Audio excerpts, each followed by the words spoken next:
সাল 1982 25 মার্চ বাংলাদেশ ভারত সীমান্তবর্তী এলাকা খুলনা, যশোর, ফরিদপুর, কুষ্টিয়া, বরিশাল ও পটুয়াখালী নিয়ে কলকাতা থেকে ঘোষণা করা হয় বাংলাদেশ ভেঙে নতুন আরেকটি হিন্দু রাষ্ট্র স্বাধীন বঙ্গভূমি। আলাদা পতাকা, আলাদা ম্যাপ, এমনকি একদল সেনাবাহিনী পর্যন্ত প্রস্তুত করা হয় যাদের নাম দেওয়া হয় বঙ্গসেনা। এই সেনাবাহিনীর প্রধান ছিলেন কালিদাস বৈদ্য। এই কালিদাস বৈদ্য মহান মুক্তিযুদ্ধের সময় বাংলাদেশ আওয়ামী লীগের একজন প্রভাবশালী সদস্য ছিলেন, কিন্তু ভারতীয় গোয়েন্দা সংস্থা রয়ের ইন্ধনে তিনি আবার এই বাংলাদেশকে ভেঙে দিতে চেয়েছিল। ভারতীয় গোয়েন্দা সংস্থা রয়ের প্রত্যক্ষ মদদে এই বাংলাদেশকে ভেঙে দুই টুকরা করে দেওয়ার নীল নকশা করা হয় এবং একদল সেনাবাহিনী প্রস্তুত করা হয় বাংলাদেশে অভিযান করার জন্য, যারা ছিল বঙ্গসেনা নামে পরিচিত। একটি শক্তিশালী, সুশৃঙ্খল, দক্ষ দেশপ্রেমিক সেনাবাহিনী গড়ে তোলা ছিল তখন আমাদের স্বাধীনতা ও সার্বভৌমত্বের রক্ষা কবচ। প্রেসিডেন্ট জিয়াউর রহমান সেদিকে এগোচ্ছিলেন, কিন্তু একটি শক্তিশালী সশস্ত্র বাহিনী যদি বাংলাদেশের তৈরি হয় তাহলে তা যে কোনো সময় ভারতের জন্য থ্রেট হয়ে দাঁড়াতে পারে। তাই ভারতীয় গোয়েন্দা সংস্থা জিয়াউর রহমানের এই প্রচেষ্টা কখনো সুনজরে দেখেনি। ভারতীয় গুপ্তচর সংস্থা তখন তাদের দেশের অস্থিতিশীল রাজনৈতিক পরিবেশ থাকা সত্ত্বেও প্রতিবেশী বাংলাদেশের একটি স্বাধীন চেতা সরকারকে ধ্বংস করার জন্য পরিকল্পনা করতে থাকে। প্রেসিডেন্ট জিয়াউর রহমানের যোগ্য নেতৃত্বের কারণে বাংলাদেশের মর্যাদা, অর্থনৈতিক সমৃদ্ধি, রাজনৈতিক স্থিতিশীলতা ও সর্বোপরি জাতীয় ঐক্য এবং জিয়াউর রহমানের বিপুল জনপ্রিয়তা তখন বাংলাদেশের রয়ের কার্যক্রমের জন্য দুরূহ বাধা হয়ে দাঁড়ায়। তবে 1981 সালে মুক্তিযুদ্ধ ও রাজাকার ইস্যু তুলে শেখ হাসিনা দেশে ফেরার সময় আমাদের দেশে আবার অস্থিতিশীলতা দেখা দেয়। এক্ষেত্রে রয়ের ভূমিকা কতখানি ছিল এবং কিভাবে সেটা প্রতিরোধ করা যায় তা ভেবে ওঠার আগেই প্রেসিডেন্ট জিয়াউর রহমান শহীদ হন। একটি বাক্যই বলতে পারি, আমাদের জাতীয় ঐক্যের সাথে দেশপ্রেমিক সশস্ত্র বাহিনীর সচেতন সমর্থনকে দুর্বল করা হচ্ছে রয়ের লক্ষ্য উদ্দেশ্য। এটি আগেও ছিল, এখনো আছে। প্রেসিডেন্ট জিয়া হত্যাকাণ্ড সম্পর্কে বলতে গিয়ে বাংলাদেশ গোয়েন্দা সংস্থা ডিজিএফআই সাবেক মহাপরিচালক মোয়াজ্জেম চৌধুরী দৈনিক ইনকিলাবকে দেয়া এক ইন্টারভিউতে এই কথাগুলো বলে গিয়েছিলেন। সাবেক গোয়েন্দা প্রধানের এই ইন্টারভিউ থেকে এটা একদম পানির মতো পরিষ্কার যে বাংলাদেশের সাবেক প্রেসিডেন্ট জিয়াউর রহমানের হত্যাকাণ্ডের সাথে জড়িত ছিল। স্বাধীনতা যুদ্ধের সময় সামরিক, আর্থিক, বুদ্ধিভিত্তিক সব ধরনের সহায়তা করে আমাদের স্বাধীন করতে সাহায্য করেছিল কিন্তু দেশ স্বাধীন হওয়ার পর জনপ্রিয় প্রেসিডেন্ট হত্যা থেকে শুরু করে মাত্র 56,000 বর্গ মাইলের এই বাংলাদেশকে ভেঙে টুকরো টুকরো করে দিতে চেয়েছিল ইন্ডিয়ান গোয়েন্দা সংস্থা দেশের দক্ষিণ পশ্চিমাঞ্চলে স্বাধীন বঙ্গভূমি, ময়মনসিংহ অঞ্চলে তথাকথিত গারোল্যান্ড এবং পার্বত্য চট্টগ্রাম অঞ্চলে চাকমাল্যান্ড বা শান্তি বাহিনী সব ওই রয়ের সৃষ্টি। যুদ্ধের সময় আমাদেরকে সাহায্য করলে কেন বাংলাদেশ বিরোধী তৎপরতায় লিপ্ত? কেন বারবার বাংলাদেশ ভেঙে দিতে চেয়েছিল? প্রেসিডেন্ট জিয়াউর রহমানকে কিভাবে হত্যা করলো? বাংলাদেশের ভিতর কিভাবে এত বেশি রয়ের এজেন্ট ছড়িয়ে গেল? কারা এই রয়ের এজেন্ট? বাংলাদেশি বুদ্ধিজীবীরাই বা কেন রয়ের এজেন্ট হিসেবে কাজ করতেছে? এই সব কিছুই যতটুকু সম্ভব আজকের ভিডিওতে তুলে ধরার চেষ্টা করব। আসসালামু আলাইকুম, চলেন কথা বলি বাংলাদেশের ভিতর ভারতীয় গোয়েন্দা সংস্থা রিসার্চ অ্যানালাইসিস উইং রয়ের কার্যক্রম নিয়ে। কোন জায়গা থেকে শুরু করবো? বাংলাদেশে কোন সেক্টরে নাই? জেনারেল এরশাদ শাসনামলে জাতীয় সংসদের অন্যতম বিরোধী দল আসম আব্দুর রব জাতীয় সংসদের ফ্লোরে দাঁড়িয়ে বলেছিলেন বাংলাদেশে ভারতের 60,000 এজেন্ট রয়েছে। 1980 সালে যদি 60,000 হয় তাহলে বর্তমানে কত হতে পারে? বাংলাদেশের ভিতর কিভাবে এত বেশি রয়ের এজেন্ট ছড়িয়ে গেছে? কারণ বাংলাদেশের ভিতর গুপ্তচর বৃত্তি একদম পান্তা ভাতের মতো সোজা। বাংলাদেশে কোন কোন সেক্টরে ছড়ায় গেছে তার জন্য একটা বেসিক আইডিয়া দেওয়ার জন্য বা প্রাথমিক একটা ধারণা দেওয়ার জন্য বাংলাদেশ গোয়েন্দা সংস্থা ডিজিএফআই এর সাবেক মহাপরিচালক মেজর হালিমের একটা ইন্টারভিউ আপনাদের সামনে তুলে ধরতে পারি। সেই ইন্টারভিউটা দেখলে আপনারা একটা বেসিক আইডিয়া পাবেন যে কোথায় কোথায় ছড়ায় আছে। প্রশ্ন, আপনি একসময় বাংলাদেশের অন্যতম গোয়েন্দা সংস্থা ডিজিএফআইতে মহাপরিচালক পদে নিয়োজিত ছিলেন। সে অভিজ্ঞতার আলোকে দেশের রয়ের লক্ষ্য উদ্দেশ্য কি বলে আপনি মনে করেন? ভারতীয় গুপ্তচর সংস্থা প্রতিষ্ঠিত হয় 1968 সালে। সংগঠনের লক্ষ্য উদ্দেশ্য ছিল বহির্বিশ্বে, বিশেষ করে ভারতের পার্শ্ববর্তী দেশসমূহের রাজনৈতিক, অর্থনৈতিক, সামাজিক, সামরিক ও সাংস্কৃতিক বিষয়ক তথ্য সংগ্রহ করা এবং তা বিশ্লেষণ করা। ভারত আঞ্চলিক সুপার পাওয়ার হিসেবে সবসময় তার প্রতিবেশী দেশসমূহের উপর প্রভাব বিস্তার করে বলয় সৃষ্টি করতে চায়। সে আরো চায় এই অঞ্চলের বড় ভাইয়ের ভূমিকা পালন করতে। ভারতের এই যে সম্প্রসারণবাদী নীতি তার বাস্তবায়নের লক্ষ্যেই কাজ করে। বাংলাদেশ ভারতের পার্শ্ববর্তী একটি ক্ষুদ্র দেশ, 3 দিকে ভারত দ্বারা বেষ্টিত। এখানে রয়ের লক্ষ্য হলো প্রভাব বিস্তার করে বাংলাদেশকেও তাদের বলয়ের মধ্যে নিয়ে আসা। মুক্তিযুদ্ধে সাহায্যকারী ভূমিকা পালন করলেও চায় বাংলাদেশের সব ব্যাপারে ভারতের উপর নির্ভরশীল করে তুলতে, যেখানে জনগণ হয়ে উঠবে ভারতের প্রতি অনুরাগী। এছাড়া রয়ের অন্যতম লক্ষ্য হলো বাংলাদেশে ইসলামপন্থীদের স্বাধীনতা বিরোধী শক্তি হিসেবে চিহ্নিত করা এবং বাংলাদেশকে মুসলিম দেশসমূহের প্রভাব থেকে মুক্ত রাখা। প্রশ্ন, বাংলাদেশে কিভাবে কোন সেক্টরে কাজ করে থাকে? আমাদের দেশের প্রায় সব গুরুত্বপূর্ণ সেক্টরে অনুপ্রবেশ ঘটিয়েছে। তাদের লক্ষ্য উদ্দেশ্য অনুযায়ী সেক্টর ভেদে গুরুত্ব আরোপ করে থাকে। এর মধ্যে উল্লেখযোগ্য সেক্টর হচ্ছে মিডিয়া, শিক্ষা, সংস্কৃতি, বাণিজ্য খাত। অতি সূক্ষ্মভাবে এসব সেক্টরে অনুপ্রবেশ করে ধীরে ধীরে সকল পর্যায়ে প্রভাব বিস্তার করে। দেখা গেছে তাদের লক্ষ্য উদ্দেশ্য চরিতার্থ করার জন্য রাজনীতিবিদ, বুদ্ধিজীবী, শিল্পী ও শিক্ষার্থীদের বেছে নেয় এবং বিভিন্ন কৌশল এদেরকে ক্রয় করে। এই ধরনের কৌশলের মধ্যে রয়েছে খেতাব প্রদান, ডিগ্রি প্রদান, বৃত্তি প্রদান, কম খরচে লেখাপড়ার ব্যবস্থা করা, ও বিশিষ্ট ব্যক্তি বিশেষ অতিথি হিসেবে নিমন্ত্রণ করে তাদেরকে বিশেষ সংবর্ধনা দেয়া ইত্যাদি ইত্যাদি। আবার অনেকেরও ভাতাও প্রদান করে থাকে। এসব ব্যক্তিবর্গ রয়ের মুখপাত্র হিসেবে কাজ করে এবং রয়ের দেয়া নীতি আদর্শ প্রচার করে। প্রচার মাধ্যম হিসেবে তারা ব্যবহার করে নিউজ মিডিয়া, জনসভা, সেমিনার, সিম্পোজিয়াম, লিফলেট, বই পুস্তক প্রভৃতি। এদিকে ভারত কখনো চায়নি যে স্বাধীন বাংলাদেশে কোনো সামরিক বাহিনী থাকুক। আজকাল প্রায় কিছু বুদ্ধিজীবী, কলামিস্ট, রাজনীতিবিদকে বলতে শোনা যায় বাংলাদেশে কোনো সশস্ত্র বাহিনীর প্রয়োজন নেই। মজার ব্যাপার হলো এই স্লোগানটি হচ্ছে রয়ের, কিন্তু উচ্চারিত হচ্ছে বাংলাদেশিদের মুখে। প্রশ্ন, অস্বীকার করার উপায় নেই 71 সালের মুক্তিযুদ্ধে আমাদের সহযোগিতা করেছে, কিন্তু 71-এর পরবর্তীতে এরা এত বৈরিতা শুরু করলো কেন? মুক্তিযুদ্ধে রয়ের সাহায্য আমরা উপকৃত হয়েছি, এটা অস্বীকার করার উপায় নেই। তবে এই সাহায্য ছিল একটি পূর্ব পরিকল্পিত সমন্বিত গোয়েন্দা কার্যক্রমের অংশবিশেষ। মুক্তিযুদ্ধকালীন ভারতের স্ট্র্যাটেজিক প্ল্যান অনুযায়ী র বাংলাদেশের জন্য ইন্টেলিজেন্স প্ল্যান প্রণয়ন করে। সেক্ষেত্রে রয়ের স্বতঃস্ফূর্তভাবে বিনা স্বার্থে তাদের সাহায্য হাত বাড়ায় দেয়নি, বরং বাংলাদেশকে স্বাধীন করা চাইতে চিরশত্রু পাকিস্তানকে দ্বিখণ্ডিত করায় ভারত অধিক মাত্রায় সচেষ্ট ছিল। ভারত চেয়েছিল বাংলাদেশে তার প্রভাব বলয় সৃষ্টি করে বাংলাদেশকে ভারতমুখী তাবেদার রাষ্ট্রে পরিণত করবে, যেখানে রাজনৈতিক, অর্থনৈতিক, বাণিজ্যিক অর্থাৎ সকল ক্ষেত্রে ভারত প্রদত্ত নীতিমালা অনুসরণ করবে বাংলাদেশ। কিন্তু স্বাধীনতা প্রিয় জাতি সেটা মেনে নেয়নি। সেজন্য দুদেশের সম্পর্কের বৈরিতা শুরু হয়েছে 71-এর পর থেকে। প্রশ্ন, এদেশের একজন জনপ্রিয় প্রেসিডেন্ট হত্যা, শান্তি বাহিনী, বঙ্গভূমি ইত্যাদি সৃষ্টির পেছনে রয়ের ভূমিকা সম্পর্কে আপনার অভিমত কি? কোনো কোনো মহল থেকে শোনা যায় প্রেসিডেন্ট জিয়া হত্যার নেপথ্যে রয়ের ভূমিকা ছিল। এমনও জনশ্রুতি আছে ইন্দিরা গান্ধীর সময় জিয়া হত্যার পরিকল্পনা করা হয় এবং মোরারজি দেশাইয়ের সময় সে পরিকল্পনা বাতিল করা হয়। কংগ্রেস আবার ক্ষমতায় এসে পরিকল্পনাটি পুনর্জীবিত করে। তবে এইসব বক্তব্যের সপক্ষে কোনো তথ্য বা প্রমাণাদি নেই যাতে নিশ্চিত করে বলা যাবে যে প্রেসিডেন্ট জিয়া হত্যার নেপথ্যের ভূমিকায় রয়ই ছিল। শান্তি বাহিনী এবং বঙ্গভূমি আন্দোলন নিঃসন্দেহে রয়ের সৃষ্টি, রয়দেরকে সক্রিয়ভাবে সাহায্য করে থাকে। এর সপক্ষে যথেষ্ট প্রমাণও রয়েছে। শান্তি বাহিনী বঙ্গভূমির কার্যক্রম পরিচালনা রয়ের দায়িত্বে হয়ে থাকে। এমনকি আন্তর্জাতিক পর্যায়ে শান্তি বাহিনী এবং বঙ্গভূমির সপক্ষে বিশ্ব জনমত গড়ে তোলার জন্য সভা, সেমিনারের আয়োজন করে থাকে। প্রশ্ন, আমরা জানি বাংলাদেশের প্রায় সব রাজনৈতিক দলের মধ্যে রয়ের এজেন্ট রয়েছে। এক্ষেত্রে কোন বিশেষ দলে এদের অনুপ্রবেশ বেশি বলে আপনার ধারণা? সত্যি কথা বলতে প্রতিটি রাজনৈতিক দলের ভেতরেই রয়ের এজেন্ট রয়েছে। যেসব রাজনৈতিক দল বা যেসব সংগঠনের মতাদর্শ বা মনোভাব ভারতের মতাদর্শ বা মনোভাবের অনুকূলে, তাদের সঙ্গে রয়ের খুব সহজ ইন্টারাকশন গড়ে ওঠে।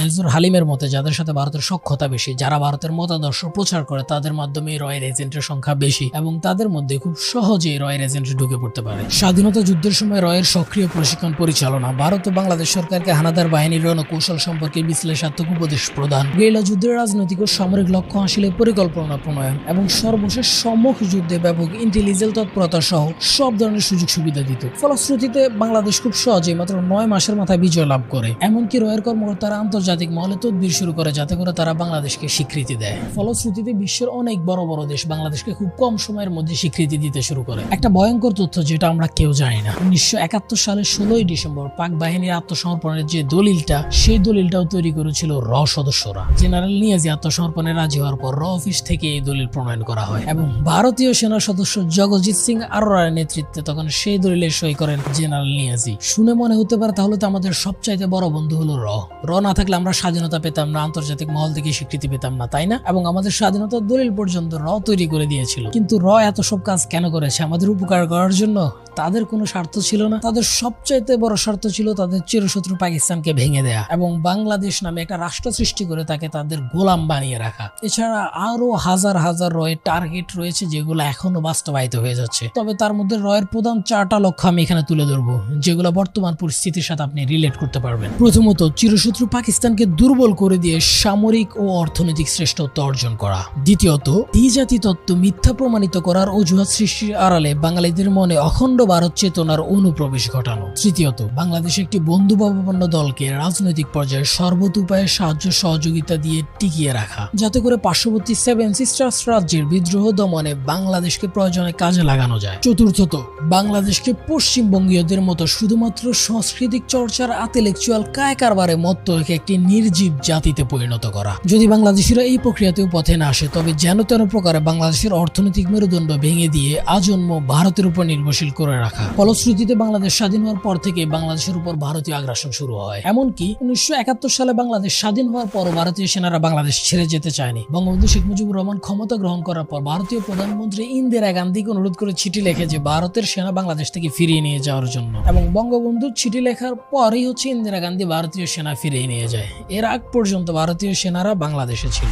72 সালে দুর্ভিক্ষের পর দেশে এক অস্থিতিশীল পরিস্থিতি তৈরি হয় এবং এই পরিস্থিতি চূড়ান্ত রূপ নেয় 1974 সালে। ফলশ্রুতিতে বঙ্গবন্ধু এক দল গঠন করেন, যেটাকে আমরা বাকশাল বলে চিনি, বাংলাদেশ কৃষক শ্রমিক আওয়ামী লীগ। বঙ্গবন্ধু বাকশাল গঠন করার পরে আন্তর্জাতিক বিভিন্ন গোয়েন্দা সংস্থা থেকে অনুমান করা হয় বাংলাদেশের ভিতর একটা অভ্যুত্থান হতে পারে। কিছুদিন পরই ক্যান্টনমেন্ট থেকে বেঙ্গল ল্যান্সার্স ট্যাঙ্ক রেজিমেন্ট 14 আগস্ট শেষ রাত বা 15 আগস্ট ভোর রাতের দিকে বঙ্গবন্ধুর বাড়িতে হামলা করে এবং মাত্র 3 মিনিটের অপারেশনে বঙ্গবন্ধু সহ তার পরিবারের 40 জন সদস্যকে নিহত করে। বঙ্গবন্ধু হত্যার পরপরই আমেরিকান গোয়েন্দা সংস্থা সিআইএ দাবি করে বঙ্গবন্ধু হত্যার সাথে জড়িত ছিল। এমনকি বাংলাদেশের বুদ্ধিজীবী ও বিশেষ ব্যক্তিবর্গ বাংলাদেশের ভিতর অস্থিতিশীল অবস্থা এবং বঙ্গবন্ধু শেখ মুজিবুর রহমানের হত্যাকাণ্ডকে নিয়ে ভারতকে দায়ী করতে থাকে। যারা বঙ্গবন্ধুকে হত্যা করে তারাই বঙ্গবন্ধুর কাছের লোক খন্দকার মোশতাককে বাংলাদেশের প্রেসিডেন্ট বানায়। মাত্র 2 থেকে 3 মাস যেতে না যেতে 3 নভেম্বর ব্রিগেডিয়ার খালেদ মোশাররফ পাল্টা একটা অভ্যুত্থান করে খন্দকার মোশতাককে ক্ষমতাচ্যুত করে এবং এর পরবর্তীতে আরো কিছুদিন পর দেশে আরেকটা অভ্যুত্থান হয়। সে অভ্যুত্থানে জিয়াউর রহমান বাংলাদেশের ক্ষমতা দখল করে। জিয়াউর রহমান ক্ষমতায় আসার পর ভারতের সাথে বাংলাদেশের সম্পর্ক বা ভারতের সাথে জিয়াউর রহমানের সম্পর্ক ক্রমশ খারাপ হতে থাকে। পরবর্তীতে জিয়াউর রহমান যখন ইন্ডিয়া সফরে যান তখন ইন্দিরা গান্ধীর সাথে দেখা করেন এবং ইন্দিরা গান্ধীর সাথে সেই মিটিং এ ভারতের গোয়েন্দা সংস্থা প্রধান রামেশ্বরনাথ কাও ছিল এবং ইন্দিরা গান্ধী জিয়াউর রহমানকে প্রশ্ন করে দেশের পরিস্থিতি কেমন, বাংলাদেশ কিভাবে চলছে। সেই প্রশ্নের উত্তরে জিয়াউর রহমান ভারতীয় গোয়েন্দা সংস্থা প্রধান রামেশ্বরনাথ কাওকে উদ্দেশ্য করে বলেন, যতটুকু না আমি জানি তার চাইতে এই ভদ্রলোক বেশি জানে আমার দেশ কিভাবে চলছে। এমনকি জিয়াউর রহমান ক্ষমতায় থাকাকালীন ভারতের সাথে বেশ কয়েকবার বিবাদেও জড়ায়। প্রেসিডেন্ট জিয়া বাংলাদেশের ভিত শক্ত করার জন্য দেশের সামরিক বাহিনীকে শক্তিশালী করার উদ্যোগ নেন, যাতে করে কারো দাবিদারি করতে না হয়। সাথে ক্রমশ ভারতের সাথে সম্পর্ক খারাপ হয়ে উঠছিল। এছাড়া ভারতীয় গোয়েন্দা সংস্থা দাবি করত জিয়ার সাথে পাকিস্তানের গোয়েন্দা সংস্থা আইএসআই এর যোগাযোগ আছে এবং জিয়াউর রহমান আইএসআই এর পরামর্শ নিত। যে উদ্দেশ্যে ভারত বাংলাদেশকে স্বাধীন করে সে উদ্দেশ্যের পথে বাধা হয়ে দাঁড়ায় মেজর জিয়া। বিশ্লেষকগণ বেশ কয়েকটি ঘটনা অ্যানালাইসিস করে মনে করেন জিয়া হত্যা ছিল রয়ের প্রণীত মাস্টার প্ল্যান। দৈনিক ইনকিলাবকে দেয়া এক সাক্ষাৎকারে সাবেক এনএসআই মহাপরিচালক ব্রিগেডিয়ার আমিনুল হক বীরুত্তম বলেন, একথা মানতেই হবে যে প্রেসিডেন্ট জিয়াউর রহমানের দৃঢ় নেতৃত্ব ভারত কখনো পছন্দ করেনি। বিশেষ করে তার প্রবর্তিত জাতীয়তাবাদী মতাদর্শ, ভারতীয় প্রভাব বলয় থেকে বেরিয়ে আসার প্রচেষ্টা ভারতীয় নীতি নির্ধারকদের খেপিয়ে তোলে। এজন্যই প্রেসিডেন্ট জিয়াকে নির্মমভাবে হত্যা করা হয় বলে ভারতীয় পত্র পত্রিকাতে বিভিন্ন রিপোর্টে প্রকাশিত হয়েছে। কলকাতা থেকে প্রকাশিত অপর একটি ইংরেজি সাপ্তাহিক সানডে পত্রিকা প্রকাশিত একটি রিপোর্টের উদ্ধৃতি দিয়ে ঢাকার দ্য নিউ নেশন পত্রিকা এক রিপোর্টে বলা হয়, ভারতীয় গোয়েন্দা সংস্থা ভারতের প্রাক্তন প্রধানমন্ত্রী ইন্দিরা গান্ধীর অনুমোদন ক্রমে প্রেসিডেন্ট জিয়াউর রহমানকে হত্যার ষড়যন্ত্র করে এবং নিষ্ঠুরভাবে হত্যা করে। এরপর 1980 সালে ইন্দিরা গান্ধী ক্ষমতা এলে প্রেসিডেন্ট জিয়া নৃশংসভাবে নিহত হন। শুধুমাত্র একজন শক্তিশালী প্রেসিডেন্ট হত্যাই না, অথবা সিএসআই এর দাবি অনুযায়ী শেখ মুজিবের হত্যা না। 1974 সালের 16 মে স্বাক্ষরিত সীমান্ত চুক্তি লঙ্ঘন করে ভারত এখনো বাংলাদেশের অঙ্গরপোতা ও বেরুবাড়ি দখল করে রেখেছে। 1991 সালে বাংলাদেশ ভূতাত্ত্বিক জরিপ সংস্থায় রয়েজের নিয়োগ করে বাংলাদেশের ভূতাত্ত্বিক জরিপ পর্যন্ত পাচার করে নিয়ে গেছে। অর্থাৎ বাংলাদেশের কোথায় কোন খনি আছে, কোথায় কোন সম্ভাবনা আছে, সবকিছু অলরেডি পাচার করে নিয়ে গেছে। এমনকি বাংলাদেশের পার্বত্য অঞ্চলে শান্তি বাহিনীর সাথে বাংলাদেশের একটা যুদ্ধ চলে আসতেছে এবং এটা রিসেন্ট টাইমে হয়েছে, এটার সাথে সবাই অবগত আছেন। এই শান্তি বাহিনীও ভারত বা রয়ের সৃষ্টি, তার প্রমাণ পাওয়া যায় দিল্লিস্থ institution of strategic studies research fellow mister আশোকে বিশ্বাসের এক নিবন্ধে। ওই নিবন্ধে জনাব বিশ্বাস বলেন, রয় is now involved in training rebels of Chakma tribes and শান্তি বাহিনী who carry out subversive activities in Bangladesh. অর্থাৎ বাংলাদেশের ভিতর সমস্যা সৃষ্টিকারী শান্তি বাহিনী ও চাকমা সম্প্রদায়কে রয় প্রশিক্ষণ দিচ্ছে এবং তার প্রমাণ পাওয়া যাচ্ছে ভারতীয় কোনো সাংবাদিকের লেখা থেকে। ভারত শুধু যে শান্তি বাহিনী সৃষ্টি করেছে তাই নয়, বরং প্রথম থেকে যাবতীয় উপায়ে শান্তি সেনাদের প্রশিক্ষণ সমরাস্ত্র প্রদান করে আসছে। এ ব্যাপারে আত্মসমর্পণকারী বেশ কয়েকজন শান্তি সেনার কাছ থেকে জানা যায় যে বেশ কিছু শান্তি বাহিনীর সদস্য 1976 সালে ভারতের দেরাদুনে গেরিলা যুদ্ধ জুনিয়র লিডার কোর্সের প্রশিক্ষণ লাভ করে। এই সমস্যা চলমান থাকতে দেখে তৎকালীন প্রেসিডেন্ট জিয়াউর রহমান কিছু নন পাহাড়ি অর্থাৎ বাঙালিদেরকে পাহাড়ে স্থানান্তর করেন এবং পাহাড়ে অতিরিক্ত সেনা মোতায়েন করেন, যাতে করে পাহাড়টা বাংলাদেশের হাতছাড়া না হয়ে যায় অথবা চাকমা বা ভারতীয়দের দখলে না চলে যায়। এমনকি বাংলাদেশের বর্তমান প্রধানমন্ত্রী শেখ হাসিনা পর্যন্ত এই শান্তি বাহিনীদের সাথে শান্তি চুক্তি করেন, কিন্তু সেই শান্তি চুক্তির ফলেও এখনো কোনো লাভ হচ্ছে না। পাহাড়ে এখনো শান্তি বাহিনীরা অশান্তি সৃষ্টি করে যাচ্ছে এবং নিরীহ বাঙালিদেরকে তারা অত্যাচার করতেছে। বাংলাদেশ ভেঙে দেশে দক্ষিণ পশ্চিমাঞ্চল নিয়ে বঙ্গভূমি তৈরি কিংবা সো-কল্ড গারোল্যান্ড অথবা পার্বত্য অঞ্চল ভেঙে চাকমাল্যান্ড বানানোর চেষ্টা রয় করেছিল। তবে আমাদের সাবেক প্রেসিডেন্টের দক্ষ নেতৃত্বের কারণে বাংলাদেশ ভাঙতে না পারলেও ভারত এখনো সর্ব উপায়ে বাংলাদেশের উপর তাদের আধিপত্য বিস্তার করে যাচ্ছে। বাংলাদেশের ক্ষমতার পট পরিবর্তন, আমদানি থেকে রাজনীতি, সংস্কৃতি সবকিছু ভারতীয় বলয়ের মধ্যে ঢুকে গেছে, আর এটাই ছিল রয়ের অন্যতম টার্গেট এবং রয় দিক থেকে সফল। এই ভিডিওর শর্ট একটা সামারি যদি করি তাহলে বাংলাদেশের শক্তিশালী একজন প্রেসিডেন্টকে হত্যা করা, বাংলাদেশের দক্ষিণ পশ্চিমাঞ্চল ভেঙে দিয়ে নতুন হিন্দু রাষ্ট্র স্বাধীন বঙ্গভূমি তৈরি করা, অথবা বাংলাদেশের পার্বত্য অঞ্চল ভেঙে দিয়ে চাকমা ল্যান্ড তৈরি করা, অথবা সোকল্ড গারো ল্যান্ড, সবকিছু বাংলাদেশ ভেঙে তৈরি করার চেষ্টা করেছিল র। এছাড়া অবৈধভাবে বাংলাদেশের বেরুবাড়ি, অঙ্গরপোতা, তালপট্টি দখল করা, বাংলাদেশের ভিতরে রাজনৈতিক হস্তক্ষেপ করা, বাংলাদেশের ভিতরে ভারতীয় এজেন্ট নিয়োগ করে বাংলাদেশের গুরুত্বপূর্ণ সকল তথ্য পাচার করে নিয়ে যাওয়া, এবং আইটি সেক্টর থেকে শুরু করে ইচ অ্যান্ড এভরি সেক্টরে ভারতীয় গোয়েন্দা সংস্থা র এর এজেন্ট ছড়ায় দেওয়া, সবকিছুই র এর successful mission in Bangladesh. So আশা করি আপনি একটা বেসিক আইডিয়া পেয়েছেন বাংলাদেশ কিভাবে চলছে, বাংলাদেশ কাদের দ্বারা নিয়ন্ত্রিত। বাংলাদেশের রাজনৈতিক দলগুলো ক্ষমতার জন্য বারবার ভারতের কাছে বা রয়ের কাছে গিয়ে ধর্ণা দিলেও বাংলাদেশের সাধারণ মানুষের মনে র এবং ভারতের প্রতি কখনো ভালোবাসা সৃষ্টি হয়নি। আপনি প্রশ্ন করতে পারেন কখনো ভালোবাসা সৃষ্টি না, ৭১ তো হয়েছিল না, ৭১-এও না। তার একটা প্রমাণ পাওয়া যায় মুক্তিযুদ্ধ চলাকালীন ভারতীয় সেনাপ্রধান ফিল্ড মার্শালের একটা ইন্টারভিউ থেকে। ফিল্ড মার্শাল ম্যানকেশ বলেছিলেন, বাংলাদেশে যদি ইসলামী প্রজাতন্ত্র ঘোষণা করা হয় তাহলে ভারতে তাতে অবাক হবার কিছুই নেই। আমাদের সৈনিকগণ যেদিন বাংলাদেশ মুক্ত করে আমি সেদিনই এই সত্যি উপলব্ধি করি, এবং বাংলাদেশে কখনো ভারতের প্রতি তেমন ভালোবাসা ছিল না। জানতাম ভারতের প্রতি তাদের ভালোবাসা ক্ষণস্থায়ী। অনুপ্রেরণার জন্য তারা ভারতের দিকে না তাকিয়ে বরং মক্কা ও পাকিস্তানের দিকে তাকাবে।